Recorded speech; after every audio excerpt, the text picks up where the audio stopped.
Good morning, everyone. We, the students of Kolkata Vidyalaya, sincerely our respected duties and our honorable members of Suchita Raja Ram Roy Smriti Committee.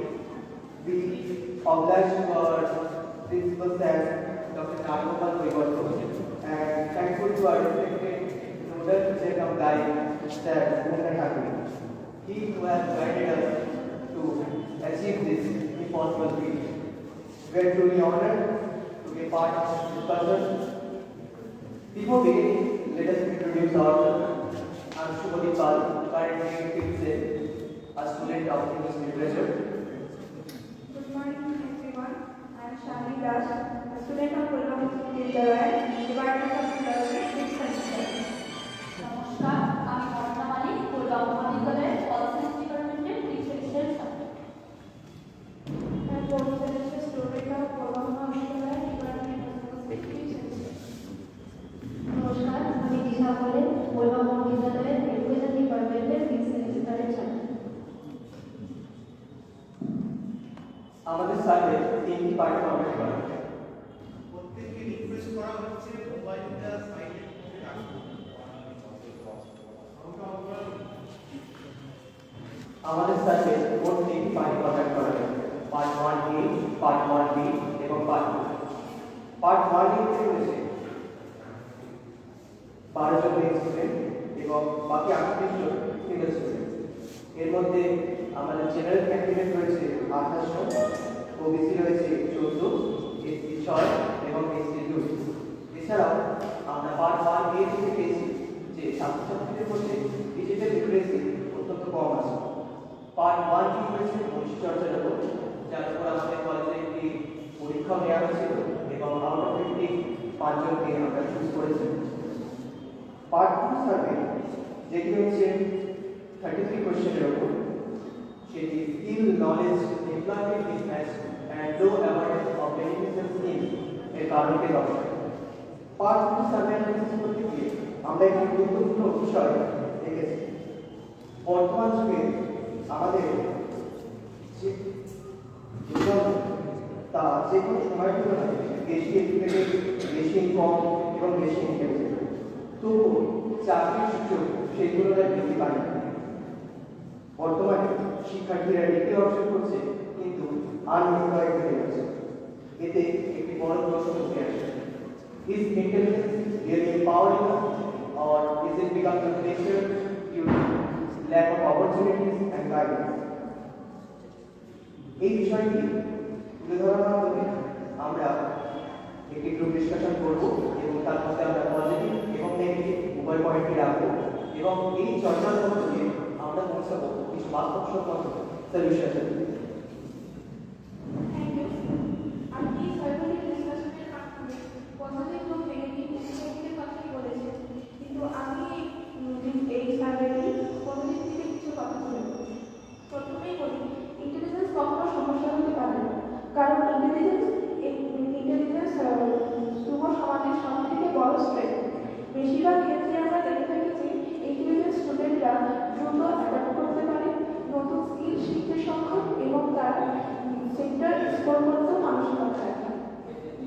Intelligence use to job শেখায় না, তারা নতুন job create করতেও সক্ষম। উদাহরণস্বরূপ আমরা survey করার সময় যেন অনেক কিছু শিখেছি, কীভাবে ডাটা অ্যানালাইসিস করতে হয় এবং সেখানে কী করে মিনিংফুল কনক্লুশন বের করে প্রেজেন্টেশন করতে হয়, কীভাবে ডাটা ডিজাইন করতে হয় এবং কীভাবে সেই ডাটা থেকে প্রেজেন্টেশন তৈরি করতে হয়। এই সম্পূর্ণ প্রসেসটি আমাদের ইন্টেলিজেন্স এবং প্র্যাকটিক্যাল স্কিলকে অনেক বাড়িয়ে তুলেছে। তাই বলা যায়, ইন্টেলিজেন্স যদি সঠিকভাবে ব্যবহার করা হয় তবে তার শুধু এমপ্লয়মেন্ট নয়, ক্ল্যারিটি, কনফিডেন্স এবং ক্যাপাবিলিটিকেও অনেক বাড়িয়ে তোলে। তাই ইন্টেলিজেন্স এক্সেস নয়, এটি আন্ডার ইন্টেলিজেন্স। সুতরাং এখানে প্রশ্ন হলো ইন্টেলিজেন্স নিয়ে নয়, প্রশ্ন হলো আমরা এটি সত্যি সঠিকভাবে ব্যবহার করছি।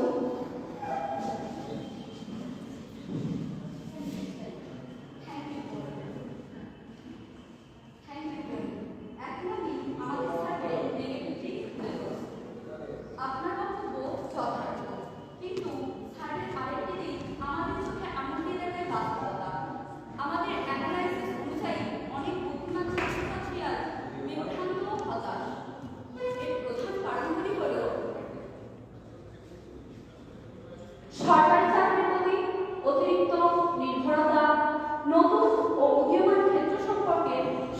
সচেতনতা। একাডেমিক সিস্টেম যা শুধুমাত্র ছাত্রছাত্রীদের গ্রেডের মধ্যেই সীমাবদ্ধ রাখে, এমনকি মহিলারা কর্মক্ষেত্রে প্রবেশ করার সময় তাদের লিঙ্গ পক্ষপাতের সম্মুখীন হতে হয়।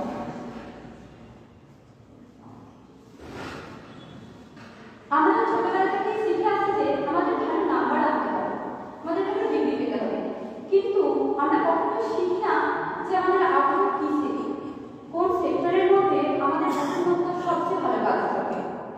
তো তার কারণে আমরা স্বপ্ন দেখার স্বাধীনতা অনেক সময় হারিয়ে ফেলি। যখন আমরা বুদ্ধিমত্তা প্রকাশ করার সুযোগ পাই না, তখন সেটাই পরিণত হয় স্ট্রেস, অ্যাংজাইটি এবং অসন্তোষ। সুতরাং বুদ্ধিমত্তা অনেক সময় আশীর্বাদ নয়, বরং বোঝা হয়ে যায়। Thank you Anima. পজিটিভ এবং নেগেটিভ এই দুই দিকের আলোচনা আমাদের একটি ক্লিয়ার ডিরেকশন দেখায়। এখন আমি সেই ডিরেকশন থেকে পাওয়া সাজেশনসগুলি সবার সামনে তুলে ধরছি।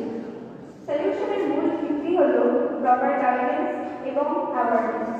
প্রথমত, গভর্নমেন্টের উচিত এমন অর্গানাইজেশন প্রমোট করা যারা যুব সমাজকে বর্তমান জব মার্কেট এবং সেক্টর সম্পর্কে সঠিক তথ্য প্রদান করতে পারে।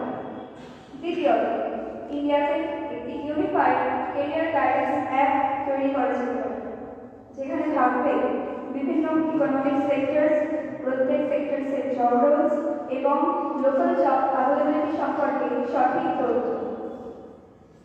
তৃতীয়ত, শিক্ষা ব্যবস্থাকে এমনভাবে পরিবর্তন করতে হবে যাতে স্টুডেন্টসরা বেস্টের বাইরে ভাবতে শিখে, ক্রিয়েটিভিটি ডেভেলপ করতে পারে এবং আউট অফ দ্য বক্স চিন্তা করতে পারে।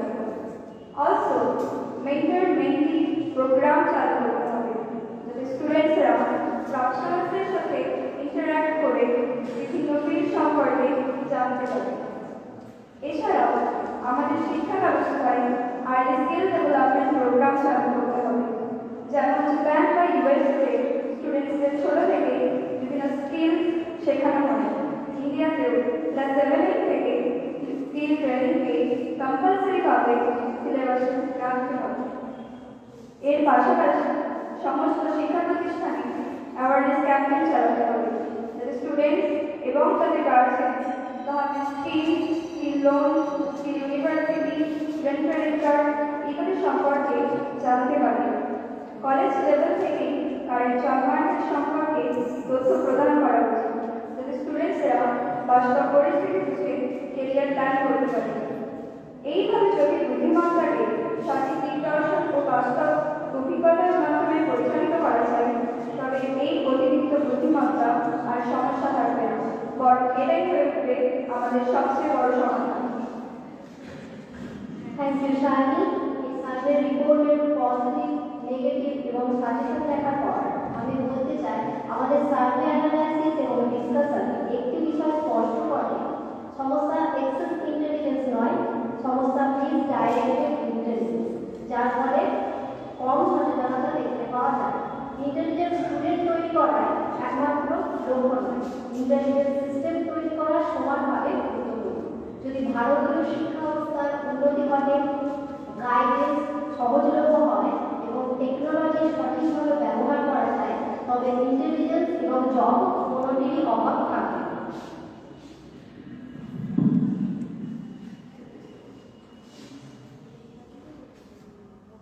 Thank you to my fellow surveyors এত সুন্দর একটি উপস্থাপনার জন্য। Now moving to our acknowledgement. প্রথমে to our mentor, আমাদের টিচার্স এবং জাজেসদের জন্য একটা হার্টফেল্ট থ্যাংক ইউ। আপনাদের গাইডেন্স আমাদের শুধু টেক্সটবুকের মধ্যে সীমাবদ্ধতা শেখায়নি, বরং বিয়ন্ড থিঙ্কিং করতে শিখিয়েছে। To our survey participants, students and professionals, আপনাদের অনেস্ট এক্সপিরিয়েন্সেস অ্যান্ড স্ট্রাগল আমাদের সাথে শেয়ার করার জন্য we are truly grateful. এই হিউম্যান ডাটায় অ্যাকচুয়ালি এই প্রেজেন্টেশনের ব্যাকবোন। টু আর ইনস্টিটিউশন এই প্ল্যাটফর্ম এবং রিসোর্সেস প্রোভাইড করার জন্য ধন্যবাদ, যেখানে আমরা আমাদের জেনারেশনের ফিউচারের একটা কোর টপিক নিয়ে রিসার্চ করতে পেরেছি। And finally to our late night discussion, endless data crunching এবং একটা শেয়ার প্যাশন এক্সেস ইন্টেলিজেন্সকে একটা স্ট্রেংথে কনভার্ট করেছে। জার্নিটা আমরা একসাথে কমপ্লিট করেছি। Thank you all for your time and attention.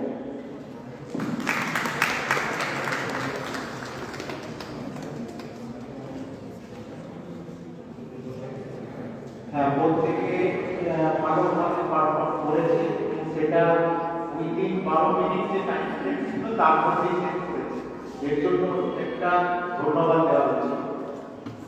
কিন্তু যে প্রশ্নগুলো আপনার করা হচ্ছে যে আমরা একটা সার্ভে রিপোর্ট করেছি, সেই সার্ভে রিপোর্ট অ্যানালিসিস করার জন্য আমরা কি কি স্ট্যাটিস্টিক্যাল ইউজ করেছি এই প্রেজেন্টেশনে পেলাম না। আমি কিন্তু পেলাম না এবং তাদের সেই সার্ভে অ্যানালিসিসের সেন্ট্রাল টেকনিক পেলাম না। তাদের কোনো রিলেশন বা ডেফিনেশন আছে কিনা সেটাও বুঝতে পারলাম। সেকেন্ড কথা, আমরা এই যে 5 জন প্রত্যেকে 10 জন করে স্যাম্পল নিয়েছি, কিভাবে এই 10 জন সিলেক্ট করা হবে, অর্থাৎ স্যাম্পল সিলেকশনের মডালিটি জানতে পারলাম না। তারপর স্যাম্পলের লেন্থের ওপর কি মনে হয়েছে কোথাও ওই স্টাডি ডিপেন্ড করে গেছে। স্যাম্পল স্টাডির লেন্থ যদি বড় হতো তাহলে কি আরো বেটার আমরা এক্সের দিকে যেতে পারতাম, সেই নিয়েও কোনো আলোচনা পেলাম না। এমনভাবে আলোচনা করা হলো তার সাথে আদৌ কোনো স্যাম্পল স্টাডি রিলেশন আছে আমি খুঁজে পাই না। জানি না আপনারা কি বলবেন।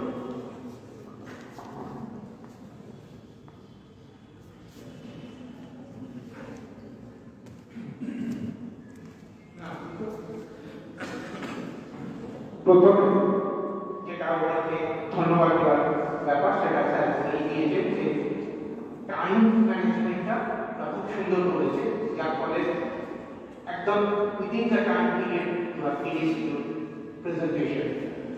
সেকেন্ড থিং সেটা হচ্ছে যে স্যার যেগুলো অবজারভেশন করছেন সেগুলো আন্ডারওয়েটলি একটা মানে আমাদেরকে এদিকে বসানোই হয়েছে এই যে গ্যাপগুলো আছে সেটাকে কি করে ফিল আপ করবে ফর দ্য নেক্সট টাইম, সেইটাকে অ্যাপ্রিশিয়েট করার জন্য করার জন্য। এবং যেহেতু প্রথমবার আমাদের এই আমার মনে হয় যে কিছু তো থাকবে, কিন্তু আমার মনে হয় যে যাতে এটাকে করা যায়, এটা কিছুটা কারেকশন করা যাবে। স্যার যেগুলো বলেছেন সেগুলোকে আরেকটু কারেকশন করা যাবে যে আমরা কীভাবে কোথার থেকে ডেটা নিয়েছি, সেই ডেটাকে ইনফরমেশনে যখন কনভার্ট করেছি তখন কীভাবে করেছি এবং এই ডেটা কালেকশনটা কীভাবে আমরা ঠিক করেছি। আমার কাছে 5 নিয়ে নিব না বাইরে কাজ করে যাবো, অত 5 কাজগুলো 5 নিয়ে নেবো, তাহলে সেইগুলো ঠিক করার ক্ষেত্রে কোনো ক্রাইটেরিয়া দেখে আমরা করেছিলাম কিনা।